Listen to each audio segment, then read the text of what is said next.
They say the wind carries whispers out here over bone-dry land, under skies too wide to ever feel safe. And that morning, somewhere between the rising heat and the endless silence, the wind carried something else, the sound of a man giving up. Clayton Mercer was digging a grave, 6 feet long, 3 feet wide. Behind the cabin his father had built with bare hands and whiskey breath. Clayton had started at dawn. The Texas sun already cruel on his back, his shirt soaked through with sweat and grief. His hands were raw. His shovel hit another rock. "Damn this land," he muttered. But it wasn't the land's fault, not really. The drought had taken his cattle. The bank had come sniffing for his deed. And then the fever that cursed merciless fever had taken his wife Lila and the unborn child she'd carried like a fragile promise. That winter something in Clayton broke and never quite stitched back right. Now there was no one left to mourn him. No kin, no neighbors for miles. Just a cabin that smelled of loss and a land that never loved him back. He figured he'd finish the hole by noon, write a short note about the ranch and the key, then take his father's old Colt .45 and lie down in the very earth he'd cut open. It was all tidy in his head. But fate doesn't care much for tidy plans. He'd just thrown another shovel full of hard-pan dirt when a sound caught his ear, faint, thin, and not from this world he'd been wallowing in. A voice. A woman's voice. Weak, desperate. Clayton froze. For a second he thought it might be a ghost. He hadn't heard another soul in weeks. He reached for the rifle leaning against the cabin wall and moved fast, boots kicking up dust as he rounded the corner. And that's when he saw her. She was slumped against his gate like a sack of bones and bruises, a girl barely 20 if that hair tangled and face streaked with dirt and sweat. Her dress was torn at the shoulder. One hand cradled her belly, swollen and ripe. She was heavy with child. Blood darkened the hem of her skirt. Her lips moved, but no words came. And her face, pale as ash under a winter moon.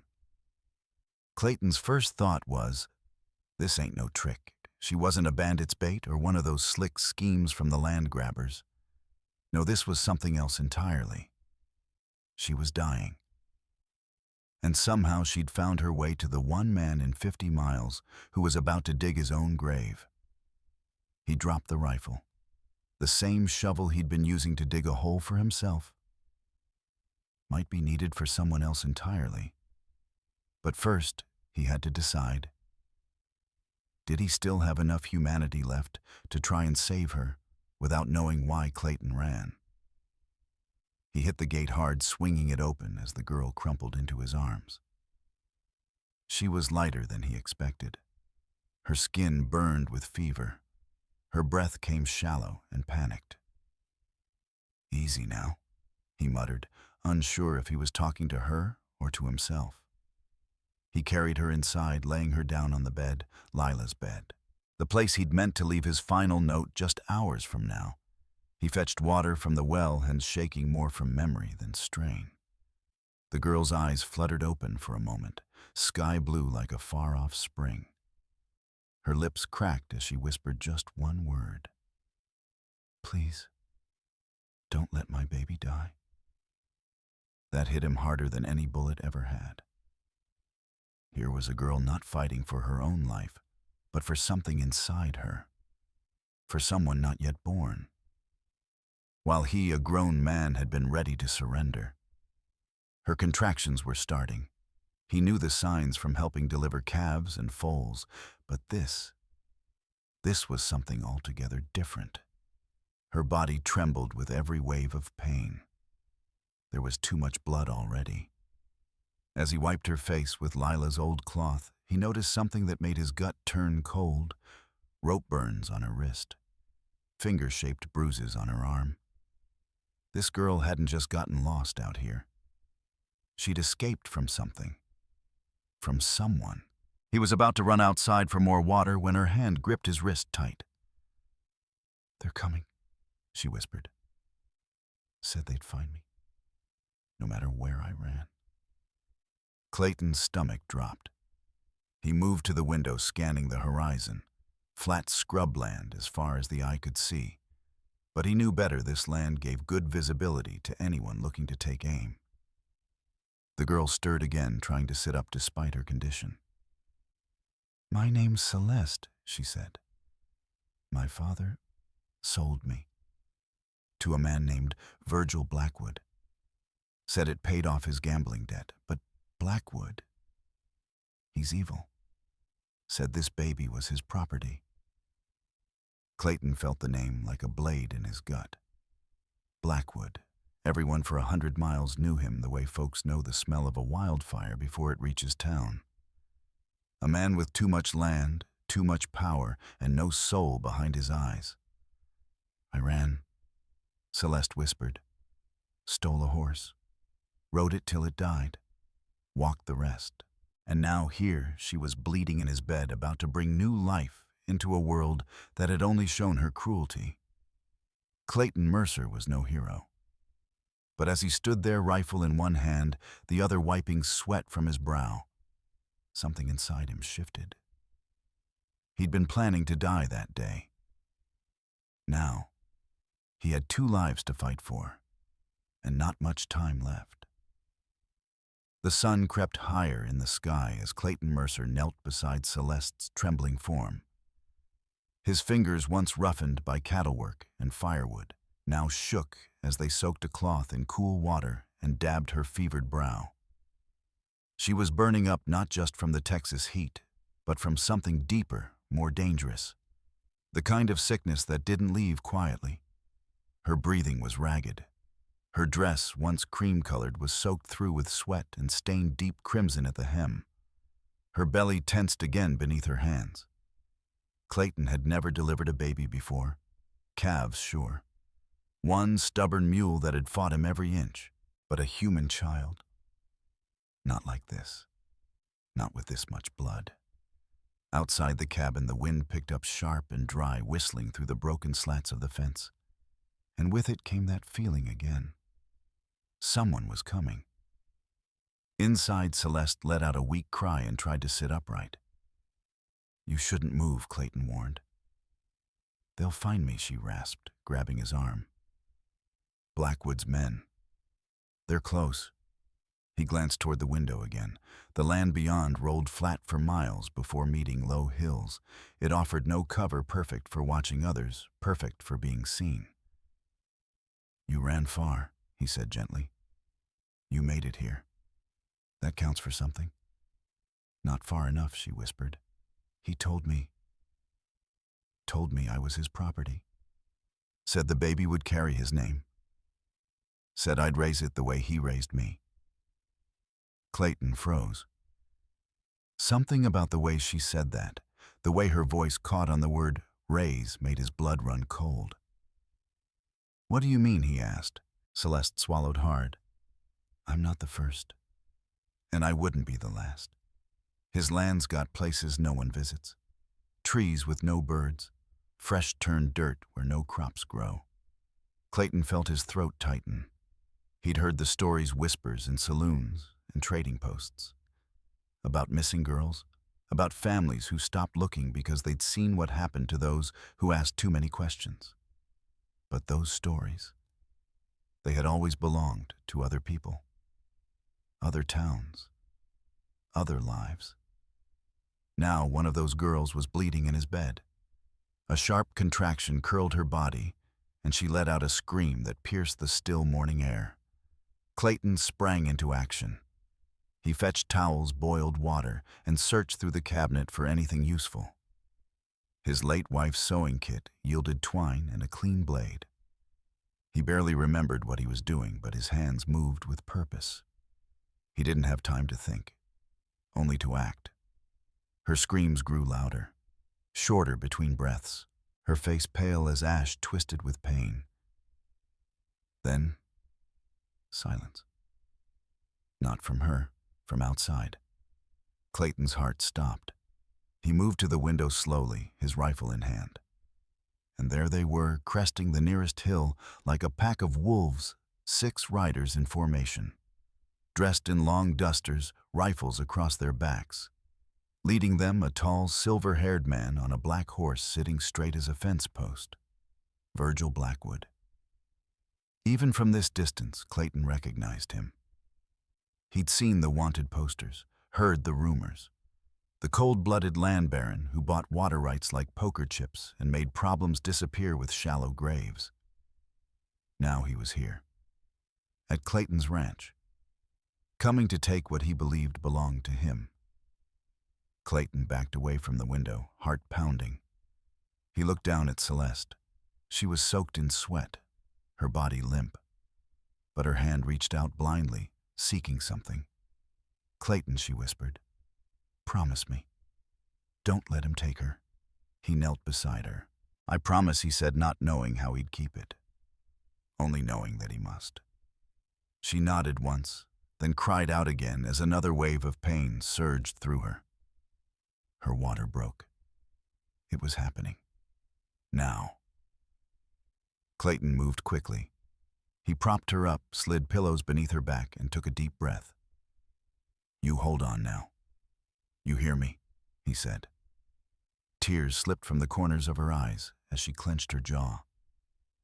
"Name her Rose," she whispered, "like the ones that used to grow outside my mother's window." A bullet slammed into the front window with a crack of shattering glass. Clayton ducked, instinct kicking in. He grabbed the rifle and fired once, dropping one of the riders. Another round whistled past his head. But then, behind him, a sound. A new sound. A cry. Small, fragile, angry at the world it had just entered. The baby was born. Celeste had passed out, her head slumped to the side, breath shallow. Clayton looked down at the tiny, squirming infant. A girl. Face red, lungs strong, already letting the world know she was here. He wrapped her in one of his clean shirts, heart aching. Another bullet punched through the wall. Smoke curled under the windowsill. Blackwood was lighting torches. They meant to burn him out. Clayton looked at the baby, at the woman who had somehow crawled from hell to deliver her, at the grave behind the cabin, the one he'd dug for himself. Not anymore. He had 2 lives to save now, and a war to win. Clayton Mercer had never been one to pray, not since Lila passed. But now, as flames licked the edges of his cabin and bullets cracked through the walls, he found himself whispering words into the smoke. Not for himself, for the child. The newborn girl in his arms cried with the voice of someone much older, like she already understood the danger. Clayton wrapped her tighter in his shirt, her little fists clenching against his chest. Her mother, Celeste, lay unconscious on the blood-soaked bed, her breathing faint but still there for now. Outside, Virgil Blackwood's voice carried through the smoke like a snake coiled in silk. "Mercer," he called, "we don't want no war. Just give me the girl and the child and you walk away with your skin." Clayton's jaw clenched. He moved low along the cabin wall, ducking another shot that shattered a clay pitcher on the shelf beside him. Blackwood wasn't just bluffing. He had fire guns and the law in his pocket. 6 riders, maybe more, waiting in the trees. And if Clayton hesitated now, Rose, that's what Celeste had called her, would grow up in chains. Or not at all. He glanced at the back of the cabin. Smoke rolled in thick and dark. The flames were creeping fast now, consuming the kitchen. Soon the whole place would collapse. But there was still one chance. The root cellar. Clayton had dug it years ago, reinforced with old railroad timber, and even added a second exit behind a rain barrel. He'd used it for storing supplies during bad storms. It might just save them now. He cradled Rose to his chest and kissed Celeste's forehead once. "I'll come back for you," he said. She didn't stir. He hated leaving her like that, but the baby's cries were rising. There wasn't time. With smoke choking his lungs, Clayton kicked open the trap door and lowered himself into the cellar boots, hitting dirt as the air grew cooler. Behind him, he pulled the door shut, sealing off the fire. He followed the crawl space to the back exit, heart pounding with every step. When he pushed the barrel aside and peeked out, what he saw made him freeze. A miracle. 3 of Blackwood's men down, one tied to a fence post, squirming, and standing over them, hat tilted, low rifle in hand, was someone he hadn't seen in 2 years. Deputy Marshal Kate Sullivan. She turned to him with a half smile. "Heard you were having a party." Clayton stepped out, holding Rose close. "You have no idea." Kate moved fast. "We don't have much time. I've been trailing Blackwood since Tucson. Got wind of him moving girls like cattle. When I saw the smoke, I prayed I wasn't too late." Clayton looked down at Rose. "You weren't. But Celeste, she's still inside, barely breathing." Kate nodded, eyes flicking to the cabin. "Go, I'll cover you." But before they could move, a shadow rose from the smoke, Virgil Blackwood himself. His duster, singed silver hair wild in the firelight, pistol in hand. His eyes locked on Clayton and the child. "Well, hell," he muttered. "Looks like you're the hero now, Mercer. You gonna raise my daughter to spit in my face, too?" "She's not yours," Clayton said. "She never was." Blackwood smiled. "You think you've won? I've buried men for less than this. You hand me that child and maybe I make it quick." Kate stepped forward, badge catching the firelight. "You're done, Virgil. You're standing on federal land with an unregistered weapon, multiple witnesses, and a badge 2 feet from your face." Virgil raised his gun. Kate was faster. 1 shot. Center mass. Blackwood staggered backward, his face frozen in disbelief as he collapsed to his knees. His gaze drifted to the bundle in Clayton's arms, Rose still crying in protest of a world that had already tried to kill her. "She's mine," Blackwood rasped, before falling face first in the dirt. Silence followed, thick and strange. Then a cough. Celeste. Clayton was already running. He reached the cabin's back door just as the roof buckled and collapsed in a roar of fire and smoke. He rushed inside through the crackling ruins, shielding his eyes. She was still there. Barely. Her eyes fluttered open, just long enough to see him kneel beside her, Rose tucked safely in one arm. "Rose," she whispered. "Safe." He nodded. "Because of you." Celeste smiled, tears streaming down her soot-smudged face. And then, like a breath on the wind, she was gone. Outside, the fire died slowly. Kate helped him dig the grave. The one he'd meant for himself now held the body of a woman braver than any soldier he'd fought beside. Celeste was buried beneath the Texas sky. Her arms crossed over her chest, her face peaceful for the first time in months. Baby Rose slept beside the grave, wrapped tight in Clayton's coat. Kate lit a cigarette and stared toward the horizon. "So what now?" Clayton looked down at Rose. "Now we live. And we make damn sure she never knows a world where a man like Blackwood has power." He looked up at the sky, streaked red with fire and dust. And for the first time in a long while, Clayton Mercer felt something he'd forgotten. Hope.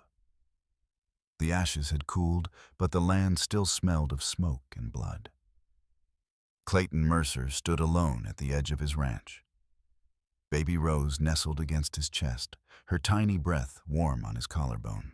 Behind him, the grave he'd meant for himself now cradled the body of a young mother who had fought for her child with her last breath. A quiet wind stirred the prairie grass, soft as a hymn. Kate Sullivan tightened the cinch on her saddle. "I sent a wire to Fort Delaney. Told the marshal Blackwood's dead and his men are scattered. They'll want statements. Maybe even a trial for the survivors." Clayton gave a slow nod. "You think the law will hold them?" Kate hesitated. "Not all of them. But with Blackwood gone, their fire's out. He was the engine. The devil in a 3-piece coat. Without him, they're just men with blood on their hands. And I've got rope for that." Clayton's eyes drifted to the distant hills where shadows moved like ghosts among the mesquites. They'll come looking, he said. For her. For the child. Kate glanced at Rose, who had fallen asleep despite the dust and daylight.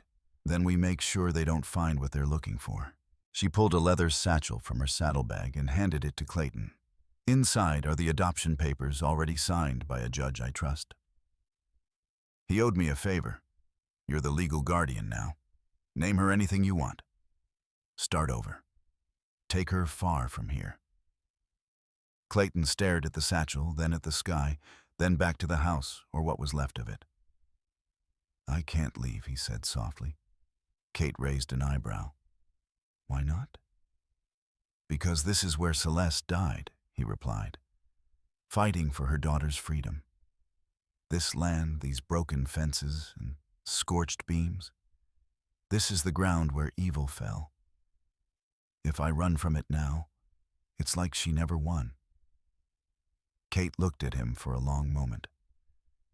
You think you can raise a child here with bandits and cattle thieves and men who still believe women can be bought like mules? I don't just think it, he said, voice steady. I know I have to. There was no heroism in his tone, no bravado, just something old and heavy carved deep into his chest like a brand duty. Kate gave a half smile. You always were too damn stubborn for your own good. Clayton chuckled. That's what Lila used to say. Kate's expression softened. Then do it right. Build it up. Put in a schoolhouse. Teach her to shoot and ride and speak her mind. Let her know her mother's name and why she matters. Clayton nodded. She will. They said their goodbyes quietly. No long speeches, just a handshake and a promise in the eyes. Then Kate rode west, chasing justice on a trail that never ended. Clayton turned back toward what remained of his cabin. The roof was gone, the walls charred. But the root cellar still stood, and the well still offered cold water. He'd start from there, from the bottom up. That night, under a sky streaked with stars, he sat with Rose cradled in one arm and a hammer in the other. He drove nails by lantern light, patching what could be salvaged, clearing space for a future he hadn't planned to live long enough to see. And all the while, Rose slept peacefully beside him, unaware that she had changed the course of a man's life simply by being born. 2 months passed.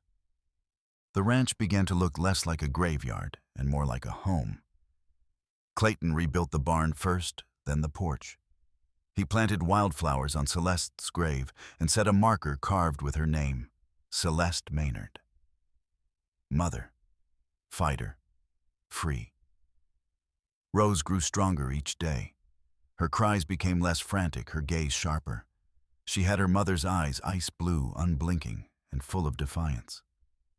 She'd stare up at the sky like it held answers she was too young to ask.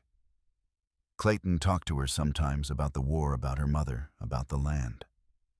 He'd sit on the steps with her in his arms and tell her stories from the old days. Stories with hard lessons. Stories that didn't always end happy, but always ended true. And every evening, as the sun dipped behind the hills, he whispered the same promise. You are not his. You are not a shadow. You are the light that came after the fire. Then one morning, as Clayton was fixing the corral fence, a rider appeared on the ridge. Not Kate, not a lawman, a stranger wrapped in a long brown coat rifle slung across his back. He rode slow, casual, but Clayton's gut clenched. He set Rose down inside the cabin and stepped onto the porch with his rifle in hand. The rider stopped 50 yards out. Morning, the man called. Depends on who's asking, Clayton replied. I'm here for the girl. Clayton didn't move. What girl? The man smiled coldly. You know which one. Word travels. Blackwood's gone, but not forgotten. Some folks say he had heirs, valuable ones. I work for people who collect that kind of thing. Clayton cocked the hammer. Turn around. You've got 10 seconds. The man's eyes narrowed. You think you're the only one who's lost something? The only one willing to die for what matters? No, Clayton said quietly. But I'm the one standing between you and a child. so go ahead and try me." The wind picked up again. The man didn't draw. He just turned his horse and rode off. But Clayton knew what that meant. There'd be others, and he'd be ready. "Are you scared?" He paused. "I was, but not anymore." "Why?" He smiled, brushing a lock of hair from her forehead. "Because I made a promise to your mama, and promises, they're stronger than fear." That night, as Rose drifted off to sleep beside the fireplace, Clayton wrote a letter. Not a goodbye this time. Not a confession. A will. It named Rose as his heir should anything happen. It outlined everything she needed to know about her mother, her courage, her escape, her love. And it included the truth about the grave behind the cabin. Not a place of sorrow, but where a hero rested. He folded the letter and placed it in a tin, buried it beneath the hearthstone. Just in case. Then he picked up his rifle and stepped outside. The moon hung full over the Texas sky, casting silver over the grass. Coyotes howled in the distance. The land was quiet. Too quiet. Clayton's eyes scanned the dark hills beyond the fence line. Somewhere out there, men were planning. But he was ready. Because this time, he wasn't fighting to save a ranch. He was fighting to raise a girl who would never need saving again. The first snowfall came early that year. It coated the Texas hills in a thin white hush, softening the harsh outlines of the land. For the first time in years, the ranch looked peaceful, like something out of a storybook. But peace, Clayton Mercer had learned, wasn't something the West gave easily. You had to fight for it. And sometimes, you had to bleed for it. It had been 2 months since the last confrontation. Since the men claiming to speak for Virgil Blackwood's estate had ridden into the valley under moonlight and left before dawn, some in cuffs, others under blankets. Clayton had told them plainly, Rose was no one's property. Marshal Kate Sullivan had backed his claim. Legal papers, eyewitness testimony, the truth of Celeste's suffering, it all added up. Enough for a judge in Santa Fe to grant full guardianship to Clayton Mercer. The ruling was final. Rose was his daughter now, not by blood, but by bond. Most mornings she ran barefoot through the frost-dusted grass, giggling as the cold nipped her heels. She was bold, wild, free. Some days she asked about her mama. Clayton didn't lie. She was strong, he'd say. Braver than any man I've ever known. Am I like her? She'd ask, eyes big and bright, and he'd smile. You're exactly like her. At night, after she was tucked in with a warm quilt and a cup of honeyed milk, Clayton would sit on the porch, rifle across his lap as he always did. Only now it wasn't fear that kept him there. It was duty. And something else. Hope. Because for the first time in years, the future no longer looked like a grave waiting to be filled. It looked like a little girl chasing butterflies at sunrise. One afternoon, a telegram came. Clayton read it twice before setting it down. Kate Sullivan had been promoted. Deputy Marshal no longer. Now she wore the badge of a federal marshal. Before she left, she'd written one last message. Mercer, hold the line. These lands need men like you, not to fight, but to raise what comes after the fight. He read those words a dozen times over the next week. They stayed with him, especially when Rose asked, will there be more bad men? There always are, he said, but there'll be good ones too. And that's who we have to be. Winter passed. Spring crept in with the scent of wild bluebonnets and morning rain. The grave behind the cabin bloomed with flowers that Rose had planted herself. A wooden marker stood tall, carved by Clayton's own hands. Celeste. She ran toward the light so her daughter would never know the dark. They visited it every Sunday. Rose would leave a stone or a flower or sometimes a drawing. Clayton would stand behind her hat, pressed against his chest. She saved me too, he once whispered. Years later, when Rose turned 12, she asked about the shovel. The one hanging above the fireplace, old, bent, blackened at the handle. Clayton looked at it a long time. That, he said, was meant to bury me. She blinked. What do you mean I was done? Tired. Lost everything. I dug a grave behind this house. Was going to lie down in it myself. Rose stared at him. But you didn't. No, he said, voice low. Because the world gave me a reason not to. Gave me you. She hugged him tight, and he held her like it was the last warm thing in the world. That night, Clayton Mercer added a new entry to the old journal he kept hidden in a tin box beneath the floorboards. The West will always be hard. Dry lands, hard men, guns drawn quicker than hands extended. But sometimes, if you stay long enough, something good takes root in the dust. A child. A second chance. A reason to get up one more morning. Not every man finds peace, but I did. And her name is Rose. If you've made it this far, thank you for walking this road with us. The West wasn't just about shootouts and saloons.